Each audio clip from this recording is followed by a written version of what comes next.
नमस्कार प्रिय दर्शकों, स्वागत है आपका साहित्य सागर चैनल में। आज हम प्रस्तुत कर रहे हैं मुंशी प्रेमचंद जी के उपन्यास प्रेमा का भाग 9, तुम सचमुच जादूगर हो। ये भाग एक मनोवैज्ञानिक गहराई लिए हुए है, जहां भावनाओं, शब्दों और प्रभावशाली व्यक्तित्व का जादू साफ दिखाई देता है। 9 बजे रात का समय था। पूर्णा अंधेरे कमरे में चारपाई पर लेटी हुई करवटें बदल रही है और सोच रही है आखिर वह मुझे इस क्या चाहते हैं। मैं तो उनसे कह चुकी कि जहां तक मुझसे हो सकेगा आपका कार्य सिद्ध करने में कोई बात उठा न रखूंगी। फिर वह मुझसे कितना प्रेम बढ़ाते हैं। क्यों मेरे सर पर पाप की गठरी लादते हैं। मैं उनकी इस मोहनी सूरत को देखकर बेबस हुई जाती हूं। मैं कैसे दिल को समझाऊं। वह तो प्रेम रस पीकर मतवाला हो रहा है। ऐसा कौन होगा जो उनकी जादू भरी बातें सुनकर रीझ न जाए। हाय कैसा कोमल स्वभाव है।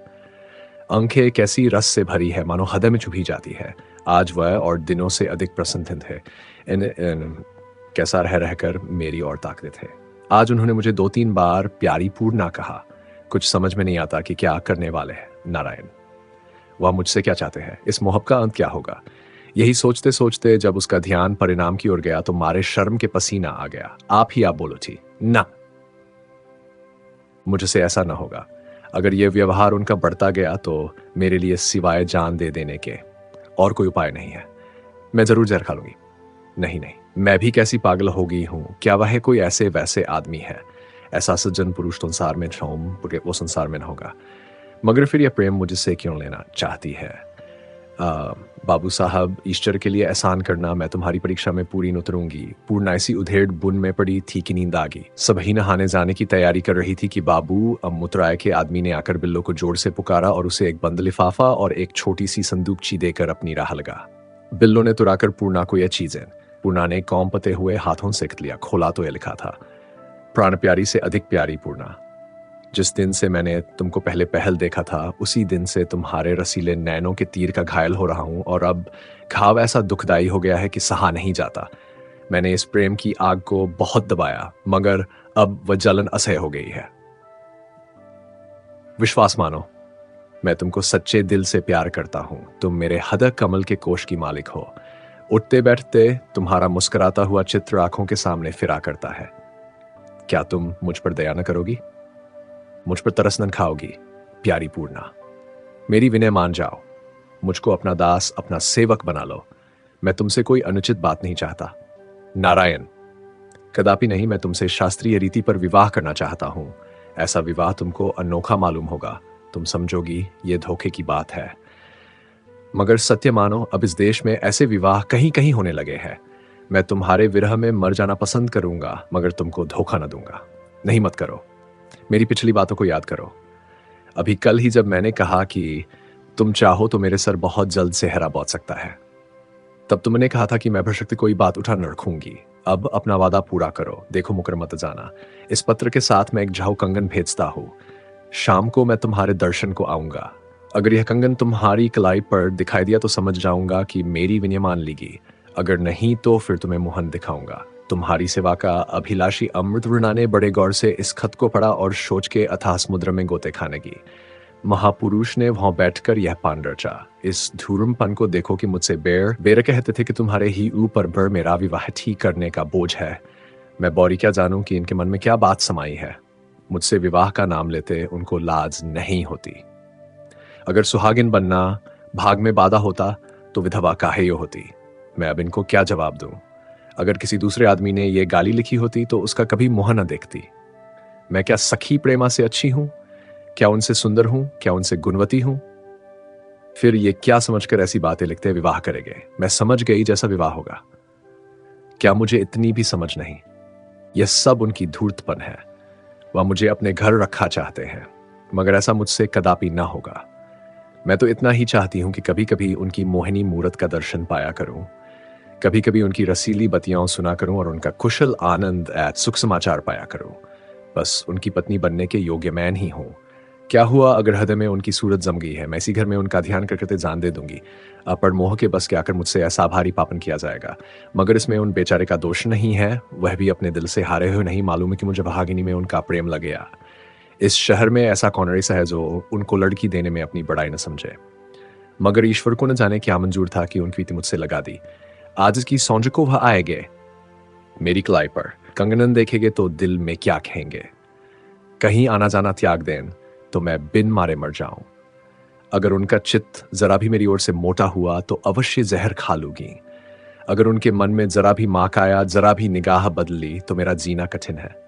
बिल्लो पूर्णा के मुखड़े का चढ़ाव उतार बड़े गौर से देख रही थी। जब वह खत पढ़ चुकी तो उसने पूछा, क्या लिखा है बहू?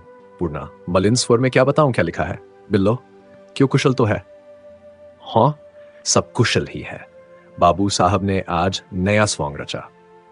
बिल्लो, अचंभे से वह क्या?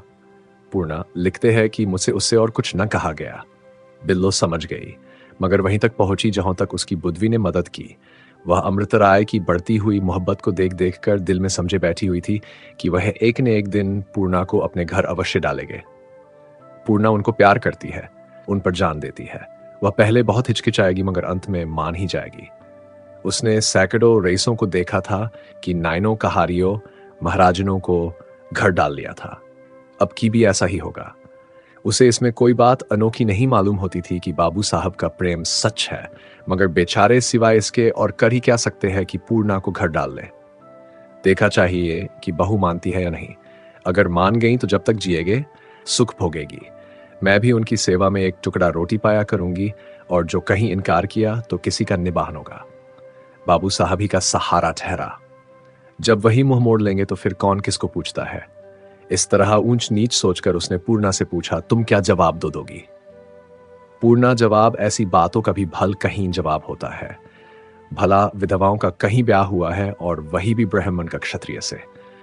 इस तरह की चंद कहानियां मैंने उन किताबों में पढ़ी जो वह मुझे दे गए हैं, मगर ऐसी बात कहीं सैतुक नहीं देखने आई।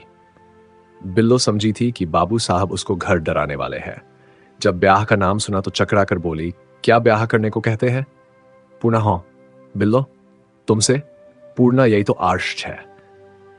बिल्लो, अचराज सा अचरज है, भला ऐसी कहीं भाया है। बालक पक गए मगर ऐसा ब्याह नहीं देखा।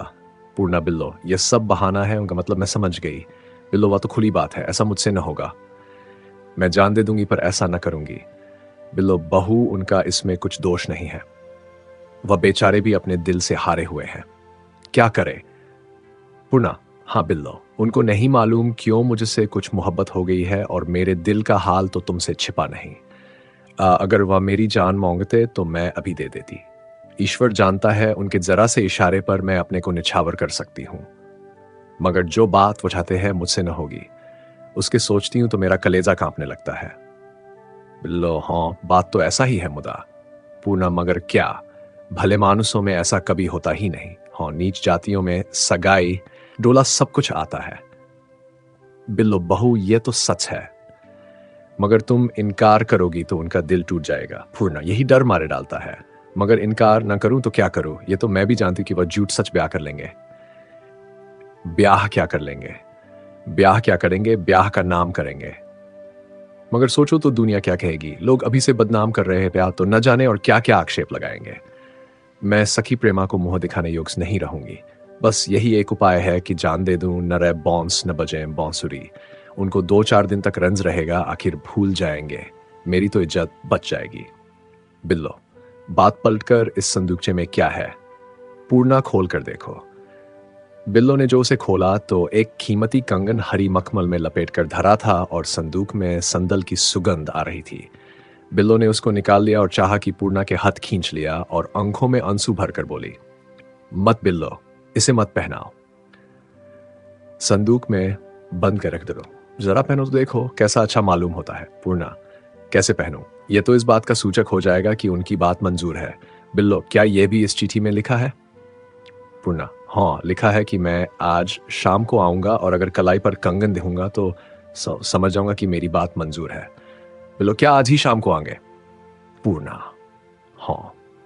यह कहकर पूर्णा ने सिर नीचा कर लिया। नहाने कौन जाता है? खाने पीने की किसको सुध है?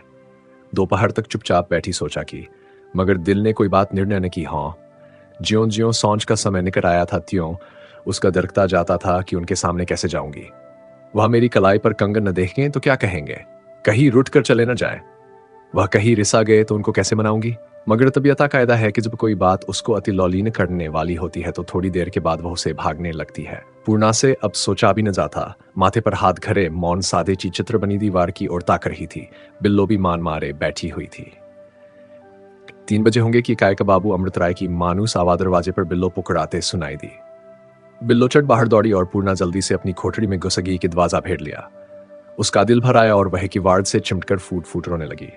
उधर बाबू साहब बहुत बेचैन थे। बिल्लोजियों ही बाहर निकली कि उन्होंने उसकी तरफ आस भरी आंखों से देखा, मगर जब उसके चेहरे पर खुशी का कोई चिन्ह दिखाई दिया तो वह उदास हो गए और दबी आवाज में बोली, महरी, तुम्हारी उदासी देखकर मेरा दिल बैठा जाता है। बिल्लो ने इसका उत्तर कुछ न दिया। अमृतराय का माथा ठनका कि जरूर कुछ गड़बड़ हो गई, शायद बिगड़ गई। डरते डरते बिल्लो से पूछा, आज हमारा आदमी आया था? बिल्लो, हाँ आया था। अमृत कुछ दे गया? बिल्लो, दे क्यों नहीं गया? अमृत तो क्या हुआ, उसको पहना? बिल्लो, हाँ पहना। अरे अंक भर के देखा तो हुई नहीं, तब से बैठी रो रही है। न खाने उठी न गंगा जी गई। क्या बहुत खफा है? बिल्लो, कहती क्या? तभी से अंशु का तार नहीं टूटा। अमृतराय समझ गए कि मेरी चाल बुरी पड़ी। अभी मुझे कुछ दिन और धीरज रखना चाहिए था। वह जरूर बिगड़ गई। अब क्या करूं? क्या अपना सा मुंह लेके लौट जाऊं या एक दफा फिर मुलाकात कर लूं तब लौट जाऊं? कैसे लौटूं? लौटा जाएगा? हाय, अब न लौटा जाएगा। पूर्णा, तू देखने में बहुत सीधी और भोली है, परंतु तेरा हृदय बहुत कठोर है। तूने मेरी बातों का विश्वास नहीं माना। तू समझती है मैं तुझसे कपट कर रहा हूं। ईश्वर के लिए अपने मन से हशंका निकाल डाल। मैं धीरे धीरे तेरे मुंह में कैसा जड़ गया हूं कि अब तेरे बिना जीना कठिन है। प्यारी, जब मैंने तुझसे पहल बातचीत की थी तो मुझे इसकी कोई आशान थी कि तुम्हारी मीठी बातों और तुम्हारी मंद मुस्कान का जादू मुझ पर ऐसा चल जाएगा, मगर वह दू चल गया। और अब सिवाय तुम्हारे उसे और कौन उतार सकता है? नहीं, मैं इस दरवाजे से कदापि नहीं हिलूंगा। तुम नाराज होगी, छल्लाओगी, मगर कभी ना कभी मुझ पर तरस आ ही जाएगा। बस अब यही करना उचित है। मगर देखी प्यारी, ऐसा ना करना कि मुझसे बात करना छोड़ दो, नहीं तो मेरा कहीं ठिकाना नहीं। क्या तुम हमसे सचमुच नाराज हो? हाय, क्या तुम पहरों से इसलिए रो रही हो कि मेरी बातों ने तुमको दुख दिया? ये बातें सोचते सोचते बाबू साहब की आंखों में आंसू भर आए और उन्होंने गदगद स्वर में बिल्लो से कहा, महरी, हो सके तो जरा उनसे मेरी मुलाकात करा दो। कह दो एक दम के लिए मिल जाए। मुझ पर इतनी कृपा करो। महरी ने जो उनकी आंखें लाल देखी तो दौड़ हुई घर में आई। पूर्णा के कमरे में किवाड़ खटखटाकर बोली, बहू, क्या गजब करती हो, बाहर निकलो, बेचारे खड़े रो रहे हैं। पूर्णा ने इरादा कर लिया था कि मैं उनके सामने कदापि न जाऊंगी। वह महरी से बातचीत करके आप ही चले जाएंगे, मगर जब सुना कि रो रहे हैं तो प्रतिज्ञा टूट गई। बोली, तुमने जाके क्या कह दिया? महरी, मैंने तो कुछ भी नहीं कहा। पूर्णा से अब न रहा गया। चट किवाड़ खोल दिए और कौंपती हुई आवाज से बोली, सच बतलाओ बिल्लो, क्या बहुत रो रहे हैं? महरी, नारायण जाने, दोनों आंखें लाल टेसू हो गई हैं। बेचारे बैठे तक नहीं। उनको रोते देखकर मेरा भी दिल भर आया। इतने में बाबू अमृतराय ने पुकार कर कहा, बिल्लो, मैं जाता हूं। अपनी सरकार से कह दो अपराध क्षमा करे। पूर्णा ने आवाज सुनी। वह एक ऐसे आदमी की आवाज थी जो निराशा के समुद्र में डूबता हो। पूर्णा को ऐसा मालूम हुआ जैसे उसके हृदय को किसी ने छेद दिया। आंखों से आंसू की झड़ी लग गई। बिल्लो ने कहा, बहू, हाथ जोड़ती हूं, चली चलो जिसमें उनकी भी खातिरी हो जाए। यह कहकर उसने आपसे उठती हुई पूर्णा का हाथ पकड़कर उठाया और वह घूंघट निकालकर आंसू पहुंचती हुई मर्दाने कमरे की तरफ चली। बिल्लो ने देखा कि उसके हाथों में कंगना नहीं है। चट संदूकची उठा लाई और पूर्णा का हाथ पाथ पर चाहती थी कि कंगन पिन्हा दे, मगर पूर्णा ने हाथ चटकर छुड़ा लिया और दम की दम में बैठ के भीतर दरवाजे पर आके खड़ी रो रही थी। उसकी दोनों आंखें लाल थी और ताजे आंसुओं की रेखा गालों पर बनी हुई थी। पूर्णा ने घूंघट उठाकर प्रेम रस भरी हुई आंखों से उनकी ओर ताका। दोनों की आंखें चार हुई। सिसकती हुई पूर्णा का हाथ पकड़ लिया और बड़ी दीनता से बोल, पूर्णा, ईश्वर के लिए मुझ पर दया करो। उनके मुंह से और कुछ न निकला। करुणा से गला बंध गया और वह सर नीचा किए हुए जवाब के इंतजार में खड़ा हो गए। बेचारी पूर्णा का धैर्य उसके हाथ से छूट गया। उसने रोते रोते अपना सर अमृतराय के कंधे पर रख दिया। कुछ कहना चाहा, मगर मुंह से आवाज न निकली। अमृतराय ताड़ गए कि अब देवी प्रसन्न हो गई। उन्होंने आंखों के इशारे से बिल्लो से कंगन मंगवाया। पूर्णा को धीरे से कुर्सी पर बिठा दिया। वह जरा भी न झिझकी। उसके हाथों में कंगन पिन्हाए। पूर्णा ने जरा भी हाथ न खींचा। तब अमृतराय न साहसा करके उसके हाथों को चूम लिया और उनकी आंखें प्रेम से मगन होकर जगमगाने लगीं। रोती हुई पूर्णा ने मोहब्बत भरी निगाहों से उनकी ओर देखा और बोली, प्यार अमृतराय, तुम सचमुच जादूगर हो। तुम सचमुच जादूगर हो।